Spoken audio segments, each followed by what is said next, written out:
Welcome. Welcome. It's been a very long few days. We are very caffeine pumped, caffeine fueled. Always, baby. Yeah, on a very tight schedule. And you guys just shot espresso downstairs, like literally right before this. Oh, dude. Yeah. Well, just to get this out of the way, I have to say this part. I'm texting Brad, and he's like, I'm going to need a strong coffee in the morning. Right? And I'm like, yeah, me too. Okay, this is my kind of dude. Good man. 9 a.m. comes around. It's like, can we go get a strong cup of coffee? It's just been coffee. So I'm on fumes, but we have a very special guest with us today, our friend Brad Peyton from Los Angeles. Woo! Well, I still claim to be a Canadian because I, was born and raised there. But for today, I'm from Los Angeles. For today. Okay. Tomorrow, you're from Canada. Yeah. Right. Are you on fumes too? It's hard to be on fumes when you're excited, is what I find. Yeah. Like there's definitely been some lulls. Like at 8:00 last night, I looked over at Peter, and Peter's eyes were like starting to roll back in his head, and I'm like, "You look like how I feel." Like it's been a pretty wild couple of days. I feel good. I feel really good. But yeah, it's been a pretty awesome trip. After you went home last night, we kind of like had a little talk in that living room, and I was like, Dad, Emily, Mom, Jenny, Jack, maybe tomorrow we don't go 13 hours unloading information. I mean, it was just all day. Bam, bam, bam, bam, bam, bam, bam, this connection. I loved it. Yeah. I loved it. I mean, it's why I'm here. You know what I mean? Like, I loved it. I think, like, for me, it's just, like, getting new experiences, meeting new people who are so genuine is always fantastic. In a lot of ways, it reminded me of where I'm from, which is Newfoundland, Canada, which is very salt of the earth, very friendly. Like when we walked into your house and everyone was like, "We're huggers," I was just like, "Oh, this reminds me of home." Like even the wood interior of the house, I was like, I haven't seen this since I was in Newfoundland. Because correct me if I'm wrong, but isn't Newfoundland kind of like country? Yeah. Like if you know. So it was known as like a fisheries province until the fisheries died out, like I think in the 80s, early 90s. I grew up in the central part of Newfoundland, so I didn't really have much to do with the fisheries, but like very traditional. Like cool. St. John's, the city in Newfoundland, is the oldest city in North America. Oh, like John Cabot or John Cabot, however you want to pronounce his name. He arrived in Newfoundland. There's a Viking settlement in Newfoundland. It's a very, very old part of the world. And so like when people just ask me to describe it, I'm like, think of Ireland in North America. And like, go listen to our accent. I don't have much of an accent. Like my parents traveled a lot. They really tried to like educate me, like make me read books basically beyond comic books, but it was like they wanted to try to educate me to see outside of my province, because my province is quite kind of small and insular in some ways. It's an island. It's the furthest point of North America as well. So it's an island in the Atlantic. The weather's really harsh. We have really long winters. It's just a very unique existence, I would say, and it breeds a very unique culture. It's very Irish, very Scottish, very English.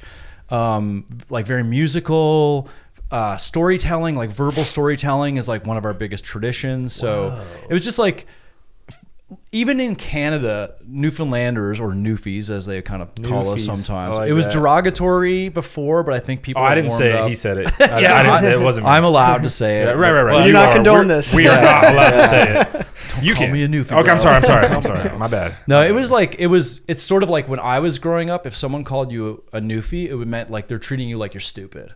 Mm-hmm. It's like redneck. Like redneck. Yeah. It's kind of like that. It is like that. That's what I thought. And at a certain point, you kind of like just own it. It's like, you know what? Yeah. That's I right. am a Newfie. That's right. I mean, exactly. I didn't say that. We can make you a Newfie. It's really easy. I would love to be an honorary Newfie. What do I have to do?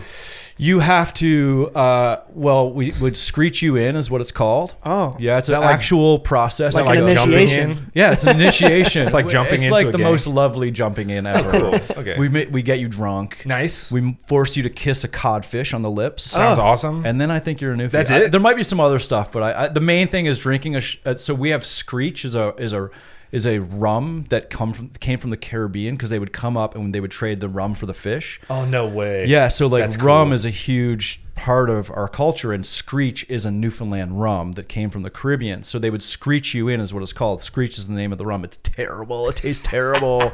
but we'll make you drink it. Okay, right, yeah. And so we'll drink the more nicer stuff. But it's like, yeah, they screech you in, they make you kiss a fish, and they go, all right, and then everyone just cheers, and That sounds awesome. And you get wasted with everybody. That sounds awesome. It's That sounds like fun. a very unique place. Yeah, yeah. I've never heard of any. It's like Kentucky of Canada, right? That's what I said, because it was Kentucky just is like Canada. so, like, you know, we were traditionally we were like uneducated, you know, because what it was is like you had to work for your family to survive. So dads would like take their sons out and they'd become fishermen at like 12. You're not reading books. You're not learning shit. no You're like, point. I have to feed my family. Yeah, there's very little point of that, you know, traditionally speaking. It's very different now, but like I felt like when I was a kid, we were coming out of that. Like we were shifting to, like, well, first of all, let me context, Newfoundland didn't join Canada until 1950. No way. wow. We were the last province to join Canada. So like when I was growing up, my grandparents' house had a portrait of the Queen in their living room. Wow. Queen of England. Yeah. No That's they crazy. were basically a British colony Yeah. until 1950. Wow. So it was just it's hard for me to explain. I living in LA now in the film industry. If I run into someone who knows about Newfoundland, I'm shocked. Now, Come From Away changed that a little bit. The Broadway musical, that's about the town I grew up in. What's it Gander. called? Come From Away. Come from away. 9/11, all the planes had to land in this small town called Gander, Newfoundland, which is where I was born and raised. And they made a Broadway musical about it, about how nice everybody was, because they took in like 10,000 people overnight because all those jetliners had to land. They had to move them every day because they were so heavy, and the runway wasn't built for it. They would sink into the cement on the runway because it wasn't built for these massive jets, you know? I didn't know anything about this though. That Yeah, they had look to up- land all these planes. Emily said it's great, and Oh my god. I kind of heard a little bit. You were talking about this with Emily yesterday, but didn't you get arrested by? I almost got arrested. Oh, okay. I would never get caught, my friend. That's right. That's right. Yeah, come See, on, I give wasn't it- listening fully. I just kind of heard you, but Yeah, so Oz Fudge, the cop in that play, yeah, I was as you might underage drink when you're like 14 or 15 or Right. whatever, Yeah. like, Yeah. and so the cop came up and I just went through the bottle in the woods. So what are you kids doing? Nothing. Oh, nothing. You know? so is that the guy who was portrayed in the play, like Yeah. the real guy? Yeah. Oh, cool. Yeah, so like when I was watching the play, I was like, I know that guy. He tried to arrest He's me. my when I was enemy. 15. I did not like him. They're making him look really funny. that wasn't his name, right? Yeah. No. That's how I knew, because That's not a I name. recognize all the characters. Oz Fudge, man. Oz Fudge? Fudge. No. Yeah, dude.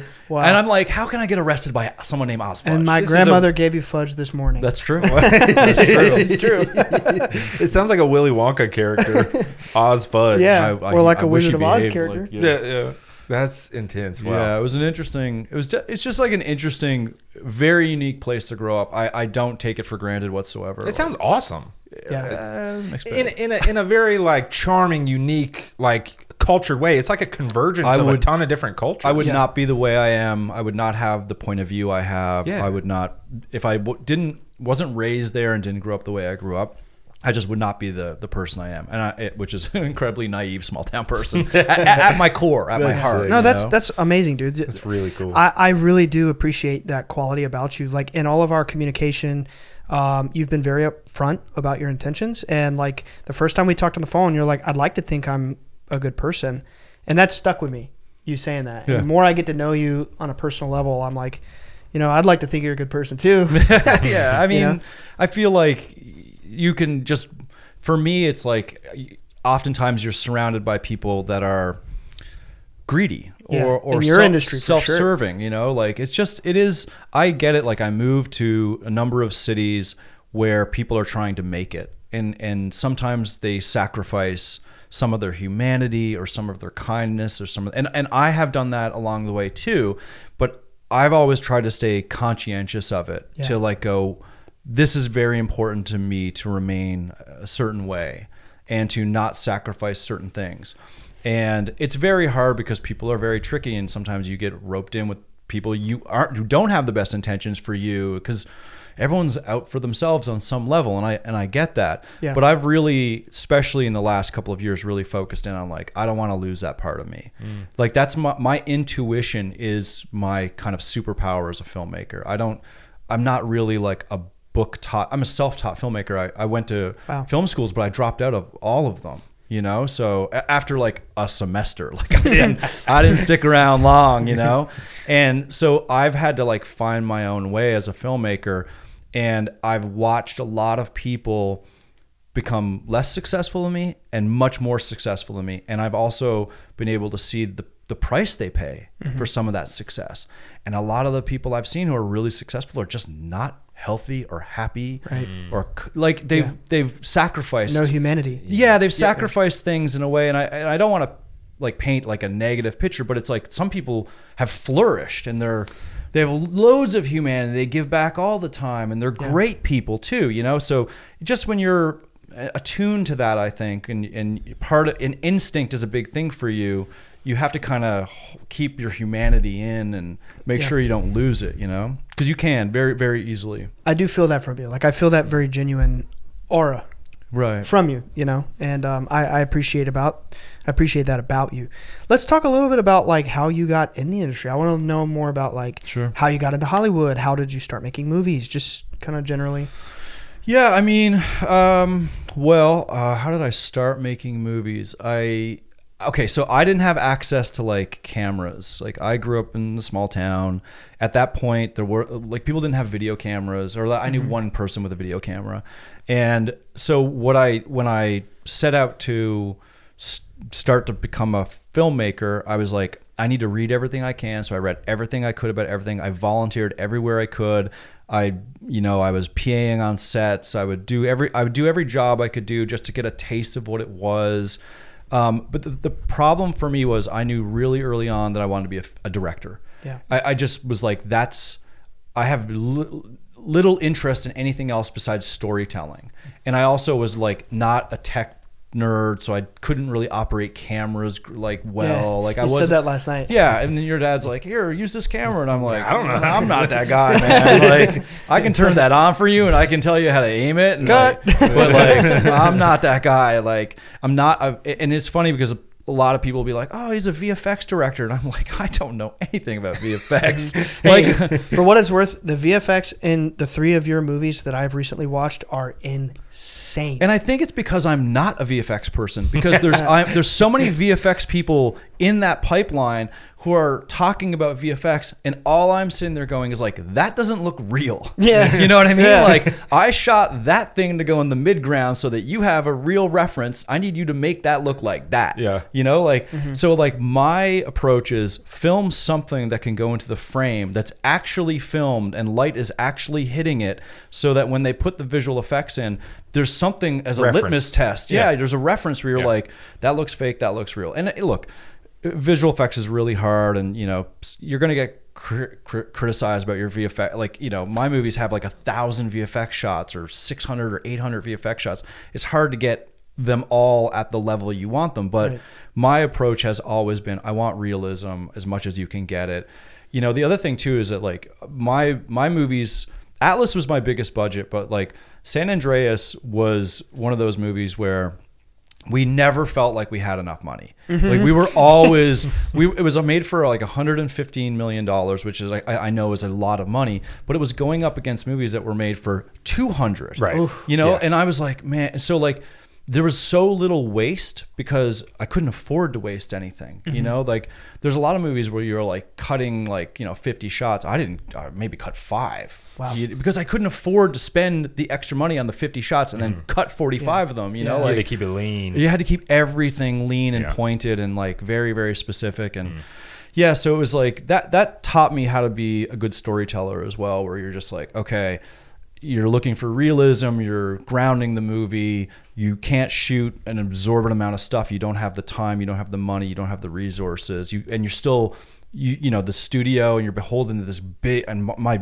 visions tend to be big, like world building visions. Absolutely. Epic. So yeah, as epic as I can get them. And then like, you know, I remember like on my second movie, on Journey 2 is what it was called. Filmed here, right? Yeah, filmed in Hawaii and Wilmington. With The Rock. Yeah. Cool. Yeah, so we all went to Hawaii for the first half, shot all the exteriors, and then had a Christmas break, and after Christmas came to Wilmington and shot all the interiors here. Where do they do that in Wilmington? Studio. The Screen Gems. Downtown? It's no longer, it's by the airport. I don't know if you've seen it. Okay. No, it used to be Screen Gems. It has been sold like last year, but Yeah. Yeah, they had one of our like big like lizard eggs on the lawn for a while from that. It's a big movie. lot. Yeah. So we had that lot for like 3 months. Yeah, we'll pass it tomorrow, taking you to the airport.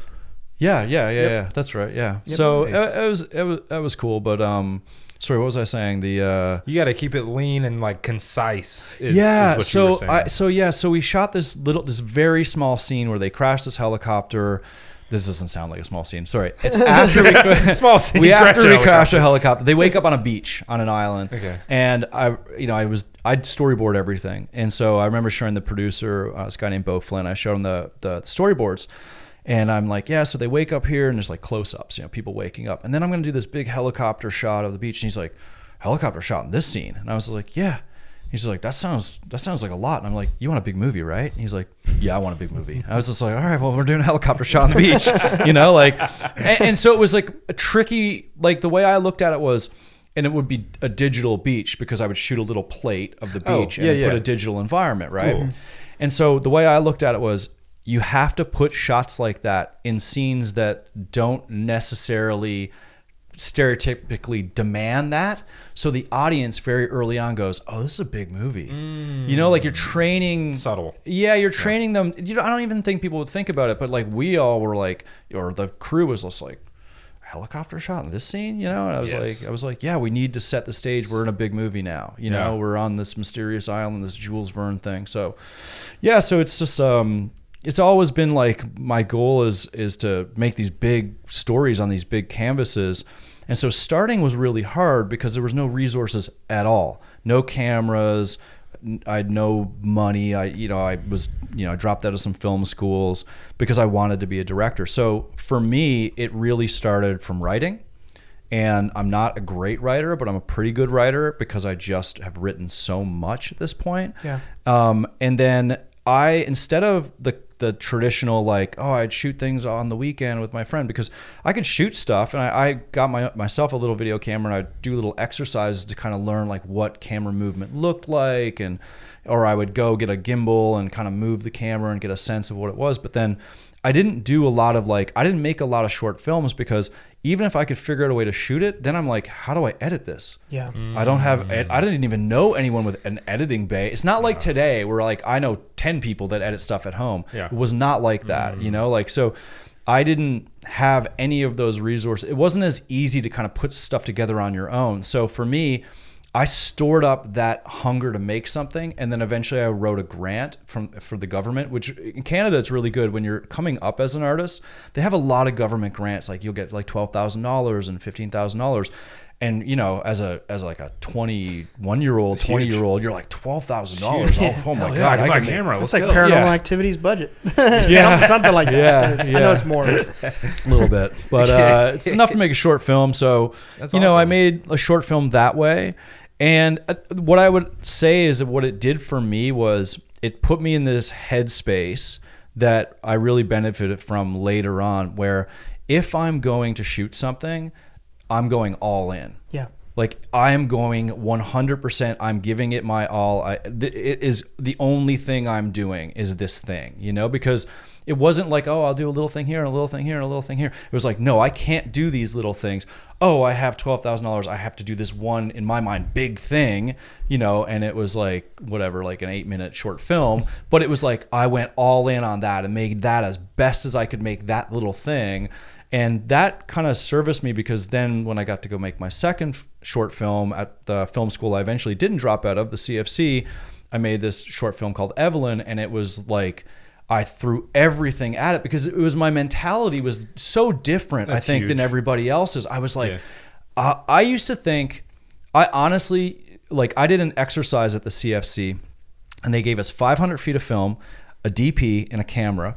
And we all pulled emotions out of a hat, and I got the emotion of fear. And they said, you need to capture fear. Oh, that's cool. Yeah, and I was like like, that. this is a great exercise. 500 feet of film. How much time It's is like that? one mag. So how much time would that be? 3-4 minutes, I think. Okay. Oh, wow. It's Okay. not a lot. It's not a Quick lot. little project. Yeah. Very, very little. Yeah. Like basically the exercise was do a single shot and make it about fear.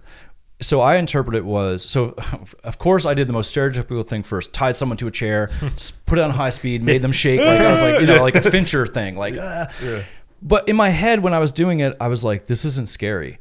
So then, and I was in a basement, so it looked like it was like a horror film, like it was gnarly looking. But then I did a couple takes of that, and then I was like, then I tried something else. And then finally I was like, I think the scariest thing in here would be how I felt, which was I felt like I was failing that exercise. Ooh, so I was like, I'm scared that I'm failing this exercise. So it just hit me. Again, the intuition is where I draw from. It's huge. I said, pull out every light bulb in this place except for that one. Wow. And then I said, take the camera and go all the way to the other end of the basement. And I stood under the light bulb and capturing how I felt. And I said, just pull out from my face. So as it just pulled out, it just left me in this little puddle of darkness. That's right. Sweet. This one little thing of light over me. And I was like, that's how I felt. Like, that's how I felt in that moment. Even though I have this crew around me, I'm like, I'm dying here. I'm failing this exercise. And back to my initial point about this little story was when they gave me that camera and they gave me that 500 feet of film, in my head, I was like, no one's going to, and I believe this, no one is going to give me a camera or 500 feet of film again in my life. That was what was in my head. I was like, this is it. Yeah. Brad, they're never going to do this again. They're never going to give you this type of equipment again. Yeah. Like, you better do something with this, you know? The fear was real. Oh yeah. When I saw Fear, I was like, well, okay, yeah. I can work with that. I think this is going to work out for me. Was that your final cut? Like your face? Yeah. Oh, cool. And so what was interesting about this exercise was we all screened them as a group. I should also say the CFC is a very special school. If no one knows about it and you're interested, or you know someone in Canada who wants to be a filmmaker, the Canadian Film Center is like our AFI. So Norman Jewison established it. I've met Norman Jewison a number of times because he's such a supporter of Canadian filmmakers. They took 8 directors, 8 writers, 8 producers, and 4 editors every year. And you just go to school every day for 6 months. Wow. Very different schooling. So I dropped out of a number of film schools because I was like, this is all nonsense. You're not teaching me how to be a director. Yeah. I don't want to know about sound waves. I'm never going to be a sound engineer. Like, it just didn't apply. I was very practical minded, and I was also very poor. So it was like, I can't just waste money on 4 years of nonsense that I'm not going to utilize. You know, I was being very practical about it in some way. And so, you know, when the CFC would screen these exercises, this was like our second exercise. Everyone would sit in the room, and I was a complete introvert. I was frightened to death about showing what I was going to do. I was the youngest person at that point, and I may still be the youngest person to have ever gone to the CFC. I was like 21. Whoa. I was a kid. I was I was a child. There was an advantage to that, though. I did not have any fear of failing because I had no experience. I had literally no experience. Still feel like a superhero at that age. Well, I was more like dumb. You know what I mean? Well, that's what I was it just is. like, I'm just going to try my best. And you could tell when people were scared to look bad. And I was just like, I'm probably going to look bad. Whatever. I'm 21. Like, let's just take a swing at this. I pick up from you, like, especially over the last few days we've been together, and the more we're talking about this particular thing, that you seem to be very introspective. Yeah. Yeah, you're very aware of things. Like, there's things you've said throughout this weekend that I'm like, that's very observant. Well, so you put me in a chair and put a mic to my mouth, so you're not going to get that. But generally speaking, I am more of an observer. Yeah. I like to sit back. What they don't know is we've been together for how many hours now? Right, a couple days. 9 a.m. picking you up from the hotel. All right, dropping you off at 10:30. See you at 9 a.m. I spend a lot of time sort of making notes to myself. Like, I don't journal or anything, but like I'm very, very like creatively active, I guess would be the way I wake up, I feed my dogs, I make sure my fiance still likes me, and then I go write. You know, like, congratulations, by the way. Thank you. Yeah. Christmas Day. Christmas Day. No way. Yeah. Congrats. That's so awesome. I'm almost a full adult now. How'd you do it? I gotta know. I teased her because she's Chinese American. She grew up in China initially till she was like 14. Oh, cool. And so and I obviously grew up in Canada, and the way my Christmases were like, my parents would do these big stocking stuffers. They would my mom would make these huge I should also say, like, my family is interesting. Like, my mom made all of our art in our house, all the Christmas tree ornaments my mom made, our stockings. Whoa. Even Ella, my fiance's stocking, my mom made it for her. Wow, that's you know, so like awesome. everything's handmade in our awesome. in our Very home growing homey. up. That's yeah, cool. it's super neat. I didn't think about it as a kid, But then like, you know, my mom is one of those people, like to this day, she paints on rocks and goes to the beach and lays them for kids to find. Oh, come on now. That's wholesome. That's yeah. They're wholesome. They're super cool people. My parents are really, really cool. Awesome. So anyway, we did all the gifts, and then I said, "Did you get me any stocking stuffers?" And she's like, "What's a stocking stuffer?" I was like, "What?" you know, I was like totally playing it up because I put the ring box in the stocking, and so I was like, "No, you didn't get me." Oh, well, I got you some stocking stuffers, and she's like, "Oh, I feel so bad." And I was like, "Well, go look at your stocking." She goes over there and she looks in the stocking, and the ring box, and I could just see her brain glitching, like, huh? Wait a minute. You know, like what?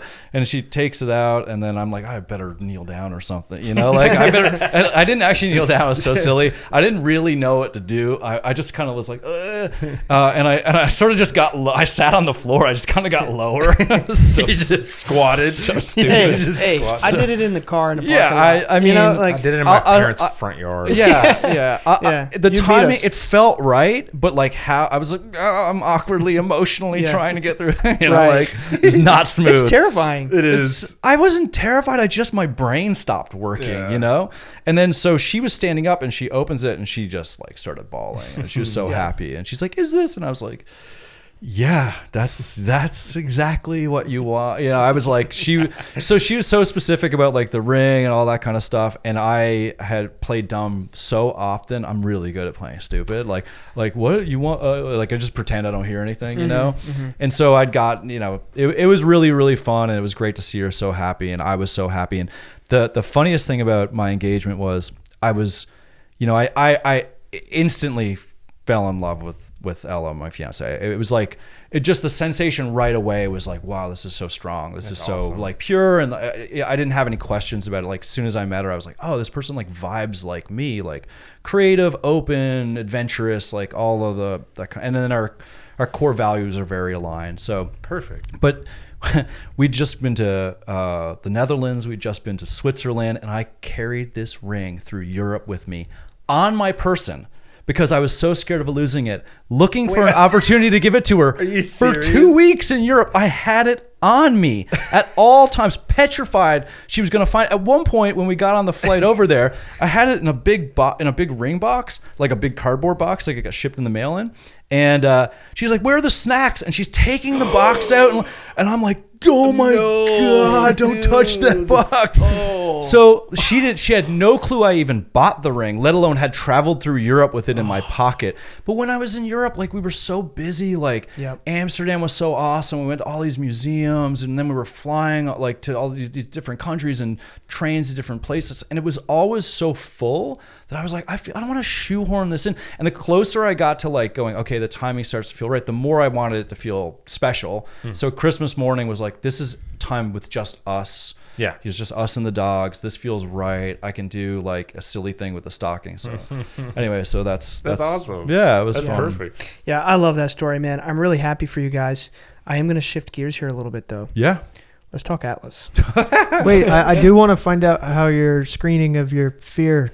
Oh, okay. Yeah. Great question. Screening of the Fear. Oh, yeah. How was it received?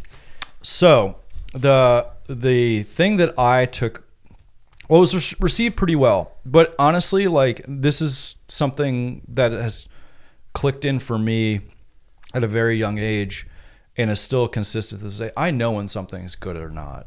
Yeah. I really do. Like that's my job, is to kind of know like, oh yeah, this works. You know your art. Yeah, it's like I know, like I'm an intuitive person, so if this is like freaking me out, it's gonna freak everybody. Like you hear a lot of filmmakers who are populist filmmakers, like the Camerons and the Spielbergs. Like, you know, Cameron's famous for this thing where he's doing Avatar, and some junior exec says, "Why are they flying around so much?" And he's like, "Because I want them to." He goes, "Yeah, but why do you think they're gonna be interested in this?" He goes, "Because I am."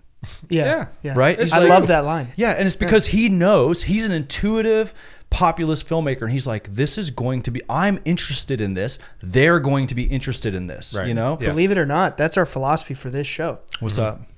We are making the content we want. Right, right. Yeah, exactly. So that's sort of, that's exactly right. So I was always sort of in tune with that, and that's where I think I was able to shift gears in that exercise to go from, okay, this is a cool Finchery shot, but it's not scary. Like it could be in a scary movie, but the shot's not scary. And the goal of this is to make a shot that feels scary. Yeah. So as everyone was showing their clips, I realized some people had just done the same shot for 5 minutes. Wow. Like the same exact take. And again, that mentality about I'm never going to get film again, I'm never going to get a camera again. I was like, as soon as I was like, okay, that one's done, new idea. That one's done, new idea. That one's done, new idea. Because again, I was trying to find the right idea that was scary. And so that was the thing that shocked me the most, was that like some people had just done the same shot for 5 minutes. Literally the same exact setup over and over until they ran out of film. And I think I had like 5 different shots. That's completely awesome. different, like film speeds, exposures. Like but again, the mentality was, well, they're going to take this camera and this film away. I'm never going to get DP again. That mentality is, I think, helped me a lot in my career, because it's like, I don't want to mess up. Yeah. I want to pull the best thing I can pull out of me. Whether everyone else agrees it's good enough or not, I can't control that, but I can control if I pull it out and I go, okay, you know what? That's honest. That's doing what it needs to do. That captures the emotion. I think that's going to play to an audience. Yeah. You know? So that was the big takeaway with that exercise. And it opened my eyes a lot, just seeing what all the other much older than me, much more experienced filmmakers were doing or not doing. Yeah. So it was a big eye-opening kind of period for me. I take it was probably pretty well received then. That you did a bunch of different things. Yeah, I mean, the first 2, I had like an up and down experience in that school. A certain exercise, if it was a visual exercise, I would crush it. I would be like, people would just go, oh, yours and this guy's, or yours and hers, or they're the best. You know, like they were just visually, I could tell a story really succinctly. And that's true of your movies. Yeah, Like- I like to think of it the way like Fincher describes, like if you can turn the volume off and watch it and you get the story and it's good, you have a good movie. And it's I like true. that. Like Yeah. when I was watching Atlas the other night, I told my wife, I said, oh my God, this is just pure sci-fi eye candy. Yeah. It truly is. Yeah, I lead with a visual storytelling Yeah. technique, and then when I can't do that, then I'm relying on dialogue. You know, as where like Christopher Nolan, for example, it's very dialogue heavy, and it's just a lot of like mediums and close-ups of people talking. I love Christopher Nolan, obviously, but it's a totally different approach. You know? sure. So it's that part of it was great, but then sometimes I'd get an exercise where it would be like, a writer wrote this comedy, pull this off, and I'd be like, oh man, first of all, I don't even find this funny. Like I just was like, I don't know what to do. And then I would fail miserably at that exercise. I would give it everything I had, but I was like, I can't, I'm not good at this. I'm not, you know. And you weren't interested in the source material. And so, like, you know, Yeah, if you don't even think it's funny, it was hard because I would be like, I don't get what they're going for here, and they're telling me it's a comedy, but I don't really get this sense of humor. And so there were certain exercises I would just, you know, completely bomb or try to make it my own and struggle. It was that, but that's sort of what the film school was for. I was like, in my head, I was like, this is a place to fail. Like, no one's going to see this stuff. Yeah, that's a good thought. You know what I mean? Yeah. I was like, this is a safe place to fail. Try stuff. So I would swing for the fences on everything, and sometimes it was terrible. It was just like, I mean, I made an exercise and literally nobody got it.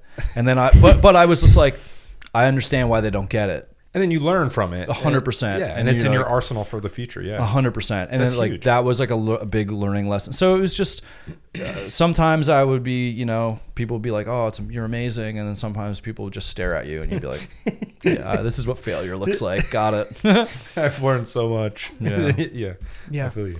So I would like to talk Atlas for a bit, if you're down for that. And then maybe after that, we can kind of shift into the orbs and all that stuff. Yeah.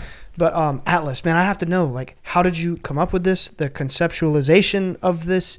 I really loved Smith. Yeah. Like Smith and Atlas and their dynamic. Yeah. I Best part of the movie, I think. honestly. Yeah. Yeah, The relationship is amazing. Yeah, it was just really so cool. So I want to hear like about it from you. You know? Yeah. I found the script, this producing couple that I know, Joby and Tori. Joby's really known as like a big, like heavy hitting writer in Hollywood. I wrote on The Flash.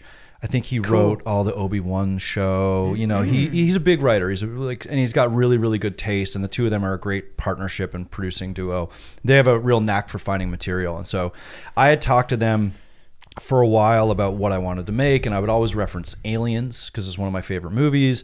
And I love science fiction, so I was like, I always want to do a science fiction. So they sent me the initial script, and it was pretty different than what's there now. There wasn't the relationship of Smith and Atlas was not as strong as it is in the finished movie. The relationship of Smith and Atlas kind of is what we developed. Okay. And you know, it had to go through developmental steps because at a certain point in the script writing process, it was almost too like he was the therapist.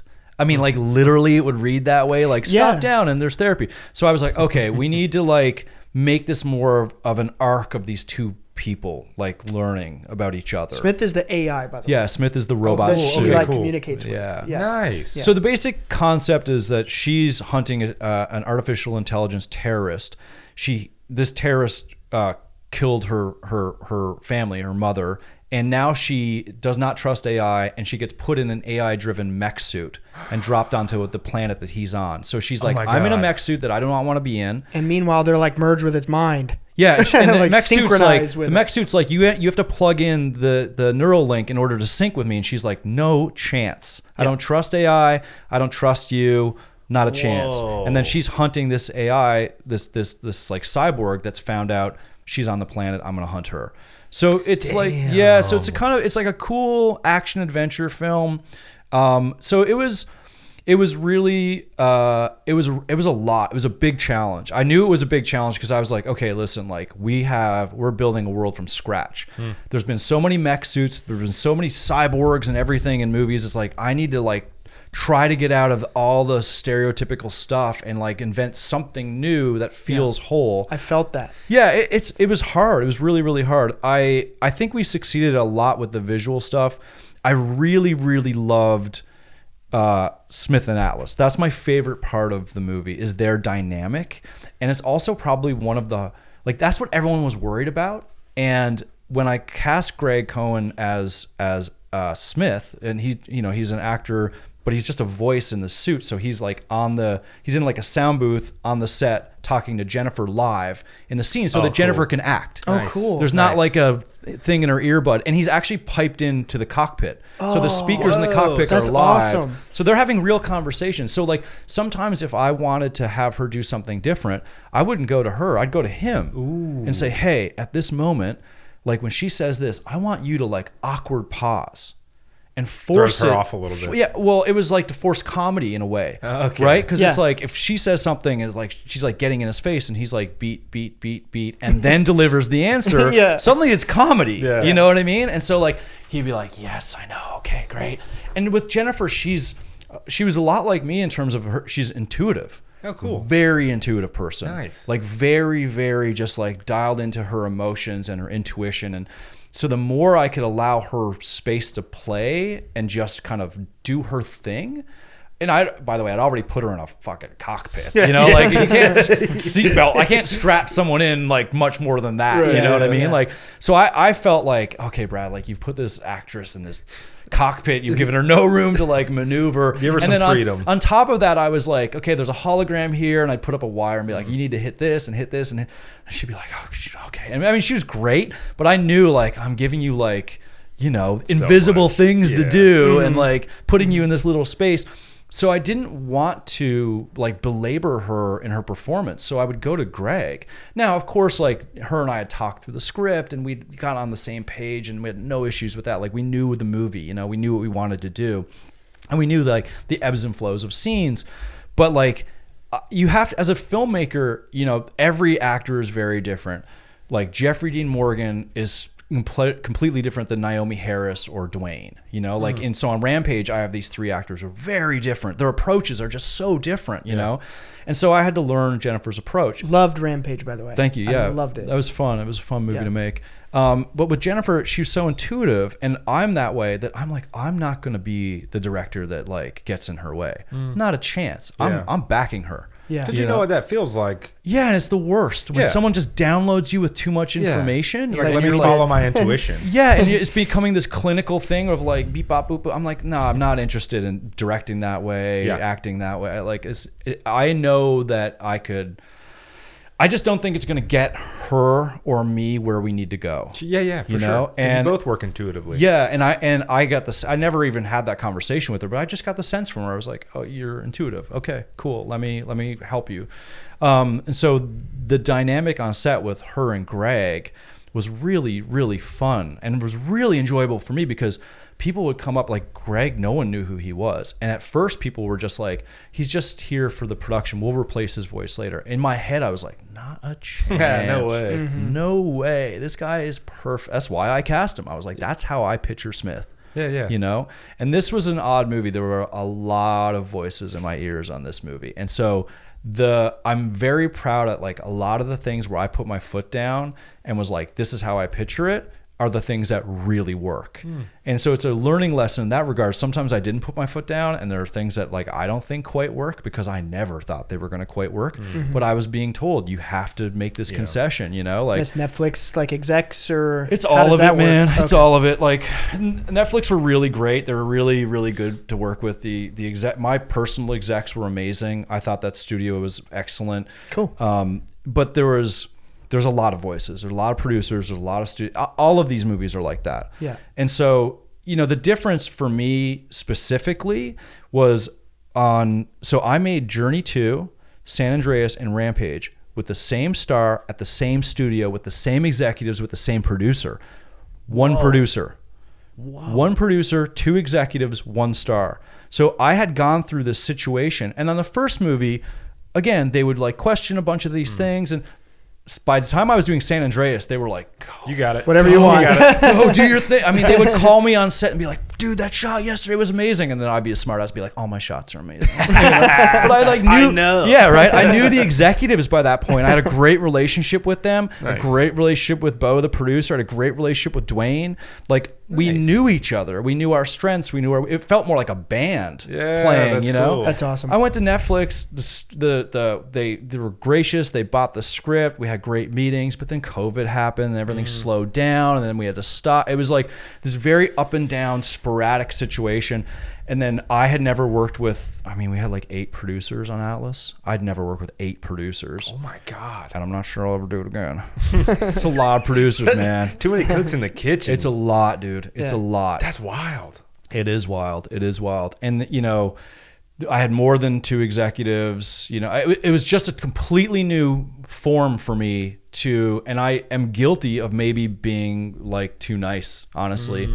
I've now learned, like, as a artist, I need firmer boundaries. Oh yeah. When there's that many people involved, now I'm just like, okay, I need to draw a line in the sand because I can't do my job.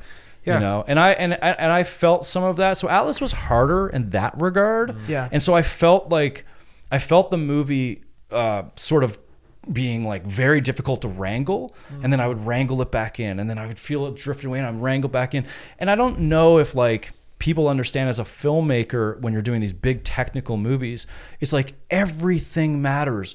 Every single thing, the focal length, where the green screens are, it's not like I'm just putting cameras on my shoulder and shooting people talking, doing dishes. It's not, and even that would be like the lights would be outside in the kitchen, and it'd be like noon and you're making it look like 6 p.m. And like, you know, everything is complicated. But on these big movies, if a couple things wobble, then the wobble's really big. Yeah. You know, because you're like, the chain reaction is massive.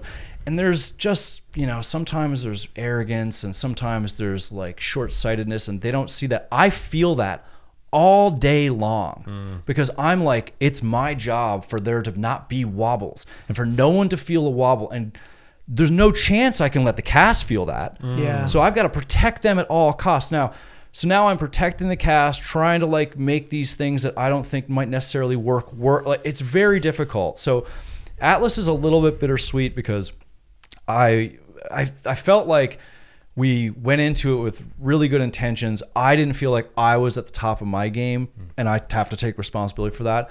I'm really happy with big portions of the movie, but of course, as the person who made it, I see the weakest parts. You know? Now I know I'm being hard on myself, but still, like, that's how I feel about it. But you know, it obviously did pretty well. We were #1 for like 4 or 5 weeks in like 90 something countries, and you know, sick. Yeah, I can tell you how it made me feel. Yeah, amazing. Yeah, honestly, I'm telling you the truth. Dude. Yeah, I'm not blowing smoke. I believe you. I really loved this movie. I think for me, I carry the experience. Like, as the person who created it, I carry the experience. Like, and I've talked to people about this where it's like, I know producers who are like, I was like, oh, that movie was amazing, and they're like, it was the worst years of my life, you know, because it was so hard. Oh, no. You know, like you can't. That's the thing, is the audience doesn't see that. Yeah. But like, that movie was Atlas was hard, dude. Atlas was hard. Is it stressful managing a budget of $100 million? So you're not really thinking about the money, honestly. Okay. You know what things cost, and it comes to you in like, it'll come to you like this. They'll be like, oh, we're $10 million over. What can we cut? And as the filmmaker, I know visual effects shots are expensive, sets are expensive, you know, like, so you have to go through and go, okay, we can lose this scene. We can take that scene, put it in this set. Can I reuse that? You know, you go into the art department. That's how you're dealing with money. You're never dealing with like the big number. It's just decisions. It's decisions, lots and of you're little decisions. Compartmentalizing them, right? You can't, you know, there's the saying that summarized being a big budget filmmaker up the most is how do you eat an elephant one bite at a time? Right. That's how you make a big movie. Yeah. Whoa. You don't think about week, you know, swallow the whole 14. elephant. You think about week 1, and then when you're through week 1 and you go, oh my God, how did I make that happen? And you're like, oh, week 2, you know, like, and then you just go through your binders, go, oh, I survived that week, you know, like there's no other way. It's just too big, you know? And so, and then of course you trust your plan, and you know, you trust the people around you. So yeah, you don't think it doesn't happen like that. It's not like realistic. You don't really think of the number, you know? Right. And also a lot of times, like, I'll be honest, like a lot of the budget stuff is out of my control. Like the studio is paying for it. They have a point of view. They may say, like, I've gotten the note. Most of the time when I was working at Warner Brothers and New Line, I would get the note more. Like, okay, you did this sequence, and I'd be like, yeah, I love this. Like, George, I remember this because this guy named Michael Disco was one of my 2 executives. Sam Brown and Mike Disco are my executives at New Line, and Richard Brenner, and then Toby Emmerich was the head of New Line. He was above them, but I would deal with Sam and Mike all the time. Every day I would talk to them. Great guys, super, super friendly. And I would storyboard everything. I'd storyboard it myself by hand, and then I'd hand it over to a board artist. They'd polish it up. Then I would cut it together as like an animatic, so you could see the sequence. Oh, you know? Cool. Again, like, there's no fat. I'm shooting the sequence. I'm boarding the sequence. We're cutting it together. I'm shooting that. Yeah. Maybe and I'll have an extra camera somewhere. We'll throw in an extra shot. Yeah. And if I did have an extra camera, I would say to my DP, if I'm not using that camera, find something awesome, shoot it. But I'm telling this story. And I would show those animatics to the studio. And sometimes we would take the animatic and then do previs, which is like a pre-visualization, which you probably see online. It's like a computer rendition of the scene. Yeah, like the crude for sure. version of it. It's very bad animation, but you're seeing the movements, you know? Yeah. Like, so you can tell, oh, this sequence works. And I would show that to the studio. And a lot of the times they would be like, awesome, but not big enough. Oh, more as in more epic, bigger, more stuff, crazier. Oh, whoa. more stuff. And my first instinct was like, crash the helicopter. You guys don't know your time. My first instinct was always like, always felt like a petulant teenager. I was like, you don't know. You know, I know my vision. But then I would be like, more sounds good though. Maybe like, that'd be kind of cool. Maybe I could do like another cool thing with a forklift smashing into the garage. You know, like maybe there will be a tsunami over it would be like Francisco, which happened, by the way. But the thing is as the creative, you're sinking your heart and soul into it, and you think this is awesome. So when someone comes back with criticism, my first instinct, as like again like my inner petulant teenager, would be like, you don't know, and then I would go execute their note because I'm like, that's a good note. I can do more, you know, like I never got the less thing. And so the money, I'm like, it's your money, dude. Sure, like, dude, whatever. You want I'll give you more. more. I can't control the budget and so then if someone complained about money, I'd be like, they wanted more. They said it. You know, like they said it. Like, you know, I don't know what to tell you. Like I was fine with it being this. And then they were like, add more to it. And I'm like, okay. Your movies are big and epic, dude. Yeah, they're big in scope. The 3 that I've seen recently. Yeah, they're big in scope. They're huge. Yeah, I like those. I like stories like that. Skyscraper crashing. Yeah, I love it. Let's go sink San Francisco. Let's have some fun. I love it. Yeah, so Atlas was like, it was my biggest movie. It was also my most difficult movie. Yeah. You know, and I think like it pushed you. It pushed me for sure. Pushed me. But I think also with time, I'll feel less of the scars from making it, because I probably felt this way after it just came out. Yeah, it did. It just came out like May, 6-7 months ago. Yeah. So I think I probably felt this way after Rampage and San Andreas too. There's just a certain amount of trauma that you go through when you're making these movies and you don't sleep for a year. You know what I mean? There's no way around it. You're just like, it's the one thing you always hear. Like poor Peter Jackson in those Lord of the Rings movies. Oh man, when's the last movie? What's the last movie he made after that? You know what I mean? Kong maybe? No, it was that one like with the big giant like mechanical moving castles. He didn't even direct it. Oh, he did it? No, he produced it. I think maybe it was Kong. No, I think his last ones were the Hobbits. Oh right. Hobbit I forgot about that. Yeah. I know. And the same thing. Back to back. I met Peter Jackson while I was shooting San Andreas, because I was in Australia. I shot San Andreas in Australia, and my scriptie, who is this awesome woman named Victoria, she said, Brad, do you watch television? And I said, not really. And she goes, do you have a favorite show? And I said, I'm embarrassed to tell you my favorite show. I thought she was going to judge me. And she goes, what is it? And I'm like, Survivor. And she goes, do you know who else's favorite show Survivor is? And I was like, who? And she goes, Peter Jackson. For real? Yeah. And she goes, I'm texting him right now. You guys need to meet. And I was just like, please text him, you know, like. And so she texted him, and he flew me out to New Zealand to have lunch with him. And I had the private tour of his whole thing, his whole studio. That's cool. The nicest guy in the world. Like, he would sit in his big editing bay, and they would bring in magazine covers from like, you know, very famous magazines with like he was cutting, I want to say he was, oh man, I'm gonna mess this up. San Andreas, he was cutting one of the Lord of the Rings movies or one of the Hobbit movies. I can't remember, but I walked into his editing bay and I was watching them cutting one of those movies. Oh my God. And then as he was sitting there, they were flying in magazine covers, and then the assistant would be like, you wanted fire for the words, and then you wanted gold text, and he's like, okay, yeah. And he was signing off on the stuff, and I was just like, God. This is epic. That's insane. San Andreas was my third movie, and I'm sitting in front of Peter Jackson, like editing a Lord of the Rings movie. I was just like, that's cool. Oh my God. That's unbelievable. How did I get here? Yeah, man. I was just like, what is happening right now? You know, so humble, so cool. I don't know if anyone knows, but Peter Jackson does not wear socks or shoes inside. Yeah. Like, bare feet. Famously, inside? Famously. Well, I'm that way. Oh, you mean like out though? Like Anywhere. Anywhere. Anywhere. Oh. Never had shoes, never had socks on. Would walk around everywhere bare feet. He's a hobbit. He's a hobbit. I'm a huge Straight fan. up. That's the only reason I know that about him. But it's his all-time favorite thing is Lord of the Rings. Like, that's great. The books, the movies. It's one of mine, but it's the greatest. like it is his thing. When Gandalf rides out and blinds the dragons, dude, that's one of my favorite shots. One of the best moments. That shot is so sick. Literally, like all the hair on my arm stood up in the theater, and I was like, "Oh my God, this is cinema." That I think shot mine is so gorgeous, and the music and everything. It's just like, oh my God, he totally understands cinema. Like his ability to shape scale and scope is on another level. It's like even the sky is like the left side of the sky is cloudy where the dark Nazgul are. They're black. The right side is more clear and sunny. Gandalf is on a white horse in all white, holding a white staff. Yeah, shooting the light. White. Yeah, you're like, oh, it's so good. It's like a painting. Yeah. Oh, that movie is epic on another level. Yeah. Incredible. But yeah, thank you for liking Atlas. You know what? Actually, over Christmas, I was like, you know what? I'm going to watch this again. I'm going to watch my movie again soon. I never do that. But I was like, I just think I might need to watch it again to like understand what I made. And come to terms with the process that I went through, you know, because I was very proud of a lot of it. And then there were parts of it. And again, I think when you create something, you're kind of like, you judge it by the worst parts. For sure. You know, and then the critics hated it. And I was just like, oh, you guys are so mean. That was, you guys. It was honestly so undeserved. It was weird. I never experienced anything like that. Because I read that. I didn't like read reviews. I saw the percent and I was like, what? That's crazy. Yeah. But I knew you were coming. So I was like, I want to watch this movie. And I watched it, and I was like, this is not real. These reviews are not real. Yeah. It was so good. It did not we hit some sort of weird, and I think it's really mean and unfortunate, but we hit like a weird Jennifer Lopez negative zeitgeist moment.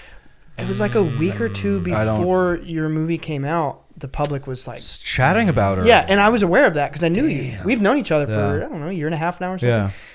And I knew that going into when your movie was coming out, and I was like, it's really unfair too, because Jen's like very hardworking, on time, courteous. I mean, she's a boss lady. Like, don't get me wrong. Like, she's handling business. Like, that's but in my mind, I'm like, that's a professional right there.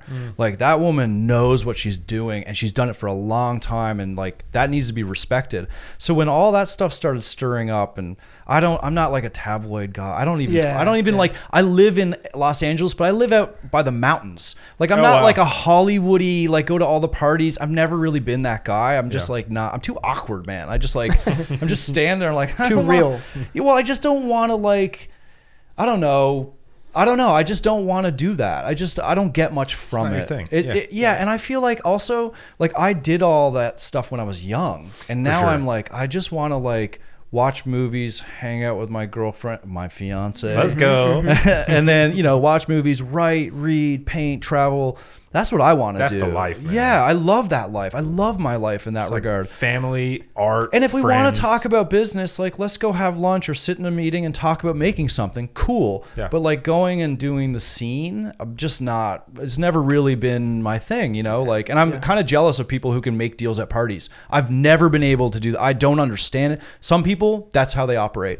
They go to a party, they strike up conversations, and they're making deals, man. They're doing their work. That's crazy. Yeah, that seems insane. It's just how it is. But it's cool. Like, it's cool for them. I got nothing against it. Like, they can do their thing. It's just not me. For sure. I just never worked for me, So I never really paid attention to a lot of that stuff, but I felt like Atlas got bashed in this wave of Jennifer Lopez. And it was really unfortunate because I was like, when I saw some of the reviews and the way they reviewed it, I was like, what did you think I was making? Like, it's like Jennifer Lopez in a mech suit, and they're like, this AI movie isn't realistic enough. And I'm like, what? I didn't say this movie was telling you about what AI was going to be doing. Like, this is an adventure film. It's like a wholesome action science fiction battle. I didn't like, understand, and I just felt like problematic message. Like, what? Yeah, I was because like, AI. There's all these people in fear about AI. Like, yes, bro, it's a movie. Yeah, exactly. Well, and it's also a cool movie. They were like, there was this moment where I actually thought it was going to help us, where like AI became like trendy in the media. Right. What I didn't realize was everyone was taking it like really, really seriously. Like, and I get it, like jobs are in jeopardy, but I was like, my movie's not about that. My movie was never. I started this movie 5 years before it came out. Yeah. So like, how do you predict that part of it? It's also like benevolent and malevolent AI. It's like how it can be good and bad. And people, I don't think, really want it. They wanted AI to be bad, humans to be good. And That's I was just just the like, same thing over and over. I agree. I didn't over. make that movie because I was like, we've seen that movie. It's called Terminator. Yeah. Or Terminator 2, or Terminator 3, or Terminator 4. Like, I was just like, we can't do that. Like, we've done that. That's not that interesting to me. So it was sort of like just a bad timing on a bunch across the board. But, I feel like the people that saw it really enjoyed it. A lot of people saw it. A lot of those people enjoyed it. And it did very well. It did very well, yeah. But it still stung, like, the movie came out. No one saw it coming, like my agents, like, I didn't see it coming. And it was like, it was pretty brutal couple days. I think you can relate to me here or I can relate to you as well. And I think you'll know I'm being serious when I say I completely understand that experience.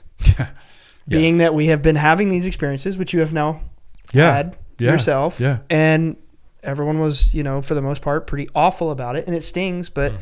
You mean with your family? Yeah. Yeah. Oh, yeah. I'm saying I understand what you're saying. It sucks. Yeah. In a different way, but... Yeah. Just being judged in any way publicly seems unfair. Right. Because you're not signing up. Listen, I take the criticism in stride because I know as a filmmaker, if I make a film that's really successful, By the way, I don't think the critics really have ever given me like. I think San Andreas is like 50 or something. Like none of my movies have ever gotten reviewed in any like great way, and it's not in my control. I can't stress about things I can't control. I just don't do that. Right. I understand that if the movie makes a lot of money, they're going to be like, "Wow, that filmmaker is fantastic." If the movie fails, they're going to say that filmmaker is terrible, and it's just like that. Yeah. But it is, and so It's true. I'm like, okay, well, let's just deal with that straight on. That's just what it is. No problem.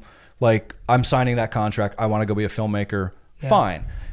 So I kind of just go, oh, well, like, I can't control this. Doesn't feel good. Yeah. But you have to just kind of go like, all right, next. Like, I'll take some lessons out of this and you're moving forward, you know? Yeah. Like, forget, like, also, like, how can you please everybody? So if ever you can't. So the critics thing it's so subjective too. It's all of it. It's these single people. It's their opinion of the movie. Yeah. And that's it. But most people take that as like gospel. Can I tell you my favorite review I've ever gotten on one of my films? I've never told this story ever. Yes. I would love to hear it. When I made my first movie was Cats and Dogs 2: The Revenge of Kitty Galore. Sick. I used to love that movie. I was 27 years old. It was an $80 million movie. There was no script when I signed on to it. And the reason it got momentum was I would storyboard action sequences. Oh, cool. Like comedic action bits for the animals to do. And the studio saw it and was like, they called my agent and said, he's elevating this movie. Like, this is way better than we had. Nice. And so I was like, oh, this is cool. And I'm 27 years old and I'm like, this is an $80 million movie. This is a big... I made 2 short films before that. Damn. Yeah, so this was like... a big deal. Yeah, oh my God. You're freaking out. Yeah, man. My hairline was like... The stress was just killing me on a daily basis. I was like... I literally like aged 5 years on that movie. Literally. I have like the innards of like a 150-year-old man, you know, like all my organs are destroyed. They're failing. They're destroyed. Yeah. No, it's bad.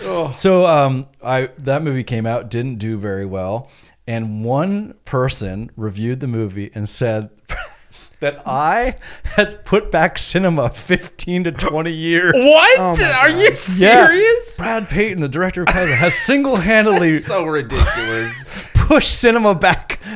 Imagine. And I was just like, wow, I'm really powerful. Yeah. I didn't Yeah. realize I could push cinema back 20 years. So absurd. I mean, dude. but what's crazy to me is I was like, this person wrote this thing. I'm a 27-year-old kid, made my first movie, and you're telling me I sent cinema back 25 years? Dude, that's so extreme. I was like, That's it's so ridiculous. extreme. It's so ridiculous. Even at that point, I was just like, man, are you just nasty for no reason? Like, how unhappy are you? Yeah. Like, my God, I made a kid's movie. Yeah, with and it's- talking animals. It's so That have- ridiculous. And it wasn't like it was the first kids movie with talking No. animals. I was like, you know. so ridiculous. And then honestly, like, I felt blessed because I couldn't afford rent.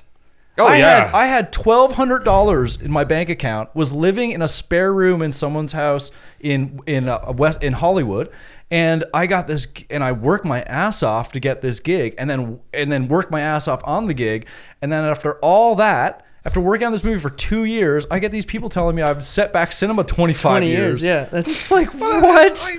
I don't even have a response for that. Like, that is so stupid. It's Whoever you are out there. It's mean. It's mean. I was just They like, this took that person- movie so seriously. I was like, I don't. Okay. It's a I tragedy. guess. It's yeah. destroyed cinema. I know it's not Macbeth, It's a right? Like, kid's I never movie. set out to make.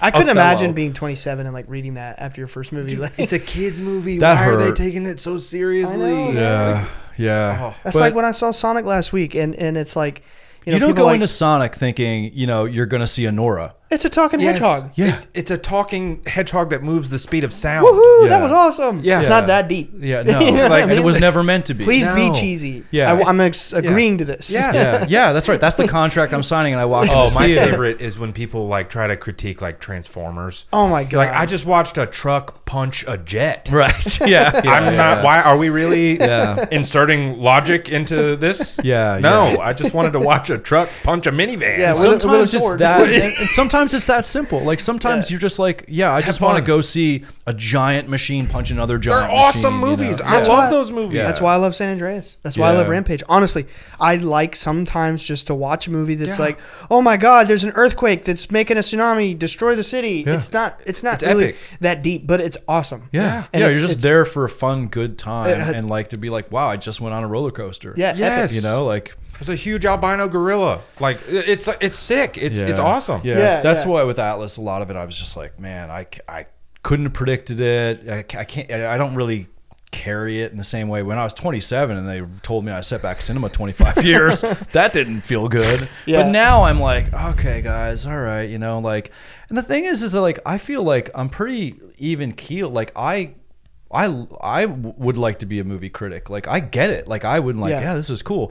I don't think I would be nasty. Right. You know what I mean? Like but some of it's just nasty. You wonder where that comes from. Unhappiness. For sure. Trying to like pull somebody down to your level of unhappiness. I think so. I think so. But so I don't take it too seriously, but You wanted to say something, Alex?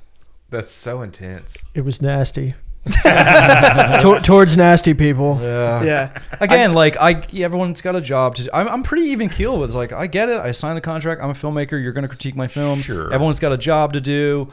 You know, I support also the critics. What I love about them is they go, hey, no one in the, like, I'm a movie fan. I watch movies almost every day. Like Same. almost every, I haven't watched movies since I've been here, but like if I wasn't here, literally, if you asked Ella, he's like, yes, he watches something every day. I watch movies every day. That's awesome. But there's a lot of people that don't. And what critics are really good at is, hey, you guys are not paying attention to this little film, Anora. Everyone should go see this little film, Anora. And that's awesome. And I love that about it, where they're bolstering the medium and bolstering the audience and getting people intrigued and getting people open to new things. And also the films that aren't put out by one of the major studios, like you got to get people that are aware that maybe don't have access easily to those things. Because a lot of people just want to come home, turn on Netflix, watch it, not think about it.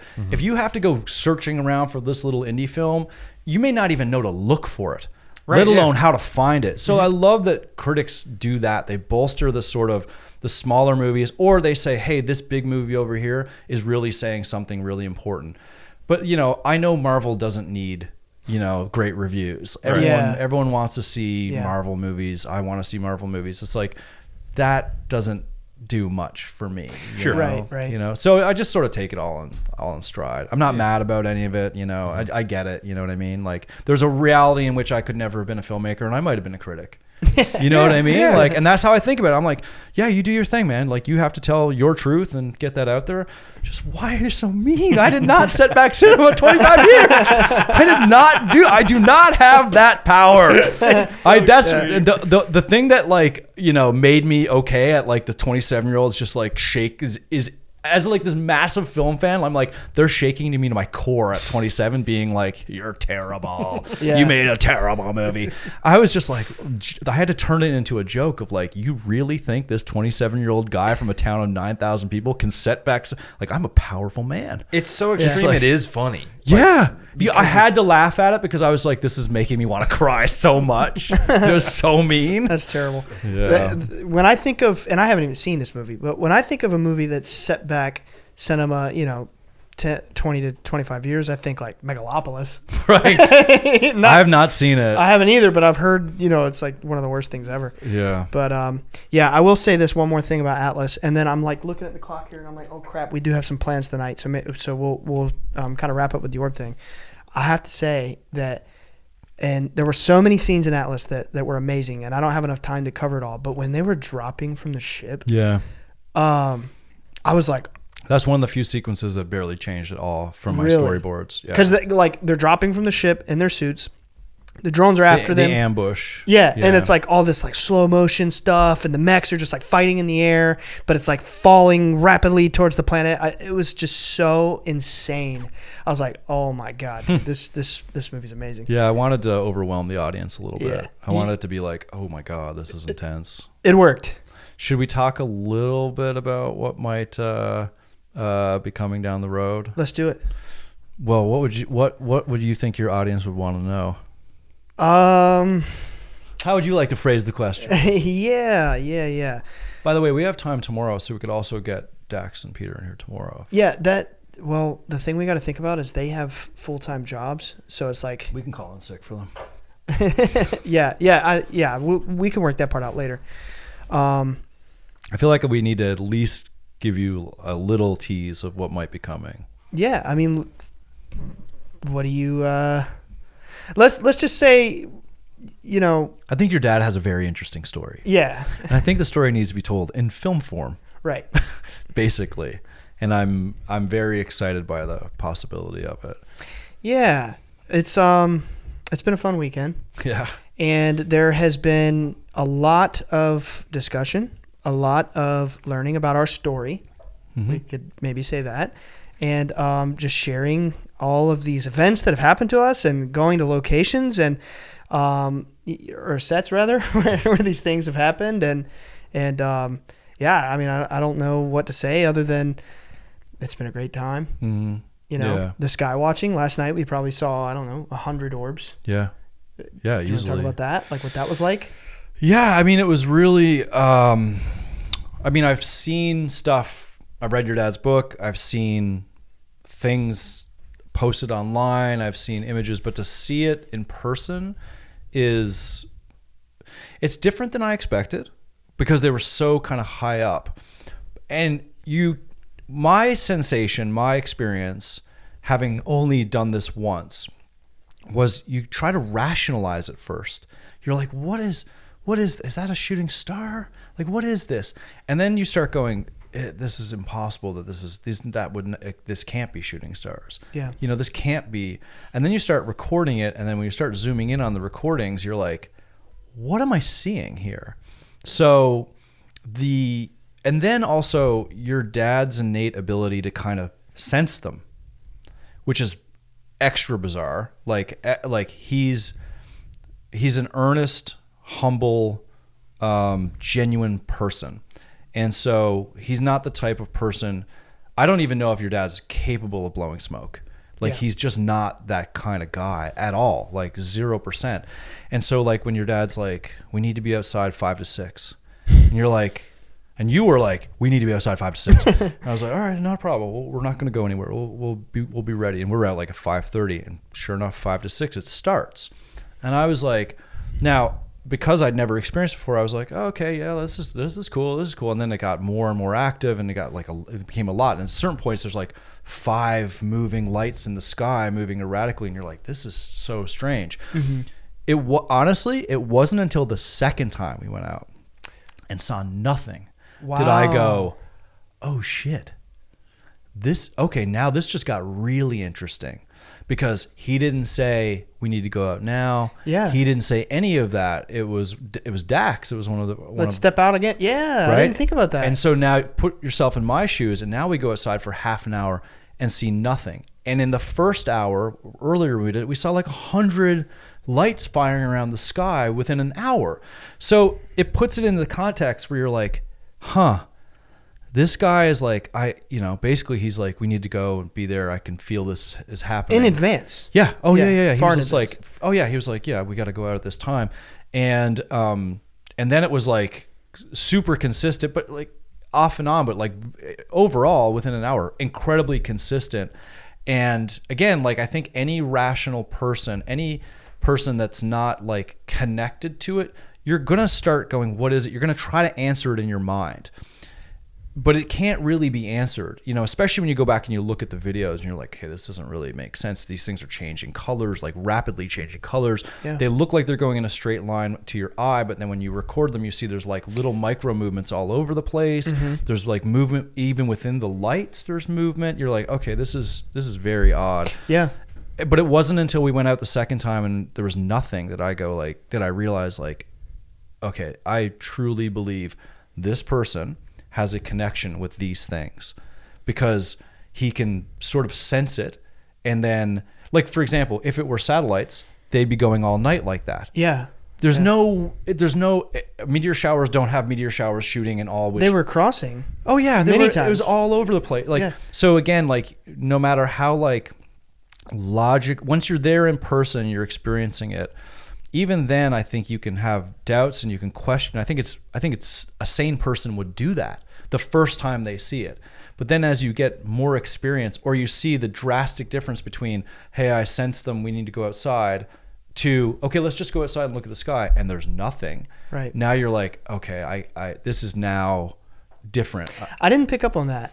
You know? Well, I just internalize everything. Well, it's because my perspective is a little different than yours. 100%. That it's been my whole life, you Right. know? And I didn't even consider the idea that, like, yeah, that is kind of interesting when you say it that way, that we go out again. And in reality, the second time we went out, there were maybe one or two.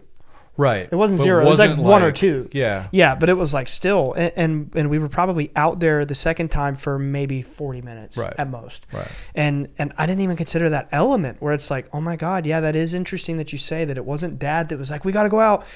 It was Dax, and we're all just like, yeah, let's step out there.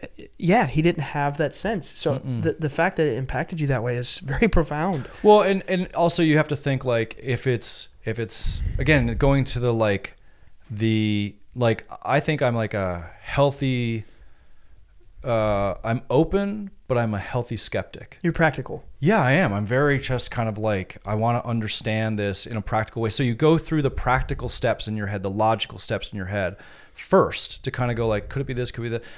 When I went out the second time was an opportunity to kind of do that for me. Yeah. Like I was like, okay, there's no way it's a meteor shower. There's no way it's satellites. Like if it were planes or satellites or drones or any of these things, it wouldn't show up for an hour of crazy movement in all directions and then not. And all these different colors too. Yeah. There's like green, orange. It took a while to kind of digest it and then go like, okay, this is really something. And your father has a genuine connection with it. Yeah. Like he's moved by it, you know, and to see him be moved by it, and, you know, he's had obviously very, very extreme, unique experiences. And that's like given him this connection, as we're like, I have not had some of those. I've had some experiences, but nothing like what he's had. And to see him have that interaction in a real way, yeah, you go, okay, this is real. Like I'm seeing something here. You see how emotional it makes him. Oh my God. I've probably seen half a dozen times in the last, 30 hours or whatever we've been together, that he'll just randomly just start breaking into tears because he's telling you something that happened. And it's like, even me, I can remember the exact point in my life when that started happening, when he would just start breaking into tears. And it was after the lady came. And it's like, yeah, you're right. You can see that he's really been through it. He really has this connection. And even me, when at one point before we went out the second time, we were all talking about something. And I was like, I'm going to step outside real quick and probe the sky. I walked outside. I looked up for a minute, said my thank you, looked at the stars. Wow, so beautiful. Didn't see a light. And I was just like, okay, that's okay. Went back inside. I didn't have the sense. I was just like, I want to probe the sky. Right. Didn't see anything. Okay. Yeah. You know? Yeah, he's a special person. He has a connection, you know. He's also just very emotionally attuned. Yeah. To a lot of things. Empathic. Yeah. He's definitely an empath. Like he's so emotionally attuned. Yeah. It's kind of awe-inspiring because there's such purity there, you know, like it's not something you see a lot. And it's very upsetting to hear about how a community treated him, you know, or how the world might treat him, because, you know, he's a genuinely, like, his humanity is at 100%. Well, he's been like to the gates of hell, basically. Yeah, and came back. Yeah, and I think his whole thing is like terribly. Yeah, and in many ways, not just by people even, but by circumstance. You know, and I think he just has a different understanding about like the value of life and compassion and what it means to like help other people. He doesn't want anybody to suffer like he has. You know? And it's how he's raised us. Yeah, he's very giving. He's a very giving person. Anyway, at the end of the day, you know, I just think his story deserves to be told. I describe him as a one of one. He's a one of one. There's no one else like him. Yeah. You know, like when I told some people I was coming out to meet him, I was just like, and they're like, what's he like? And I was like, he's a one of one. There's certain people you meet and you're like, there's no one else like this person. Yeah. You know, and he has that thing, and his story, his experience, I just think it's really, really valuable. And I don't think there's ever been a story like that. And it's very rare that as a storyteller, you come across a story and you're like, this is intense. this is so unique. This person is so unique that this story deserves to be told. And, you know, I look at it as a very good, healthy challenge to try to tell it at the highest level. Yeah. And have the most people exposed to it. Hypothetically. You know? Hypothetically. I really appreciate you saying that. And it's like music to my ears. And, you know, it's been a fun weekend. Yeah, it's been awesome. It's Thanks been for really having me fun. on the show. Oh, I think I dude. scared away your partner, though. No, he actually had a work call. Oh, okay. He's on call right now. So he I had see. to quietly, it just is what it is, man. So this was your idea, by the way, to do the podcast. So thank you. I like your podcast. I would have never asked. Really? No. Oh man, you need to sprinkle more of Hollywood in you. Yeah. I mean, hey, that's maybe you're right. You always ask forgiveness, not permission. That's right. Like we did today going down into the river. Yeah, I said that. It wouldn't have happened. I said that to Peter, which by the way, Peter, he's a friend of mine now, but he's Brad's good friend who's with us. I was telling him that today, like, yeah, dude, we're so lucky we're going down into the river. We're going to ask for forgiveness, not permission. Yeah. It's funny that you said that, but that's the way I think you kind of have to be. Yeah. I agree. Just do everything you can while you can. Yeah, you should not be so shy. You should invite everybody on here. It's a good show. Yeah, thank you. Yeah. I appreciate that. I really appreciate that. And I resonate with like a lot of what you said, like your vision of a director. Obviously what we're doing is on a small level. We get like 50,000 views a month or something. Mm-hmm. And I'm grateful for that, but I know your content that you create for the world is at such a high level. I am inspired by like how you create and your vision about things. It's very inspiring. It's very humbling that you're sitting here before me. And I'm, hearing all this stuff. Happy to do it. Yeah. Cool. It's been a good time. Awesome. We have a very, very mundane, not that deep exit ritual where we say bye, guys, and it's just become part of the show. And that's all. Yeah, just look at the camera. So thanks for joining us. Thanks for having me. We have to go Skywatch like now, so we're done. And till next time. Till next time. Bye, guys. You're supposed to say it. Oh, bye, guys. Bye, guys. What up, homies? If you like the show and want more, check out patreon.com/Bledsoe said so. This will get you exclusive weekly bonus shows and access to our Discord community with hundreds of open-minded people just like you. If you want to represent the show, go to bledsoesaidso.com for merch. We have t-shirts, hats, hoodies, and more. For all future updates, follow us on Instagram at Bledsoe Said So. Same time next week.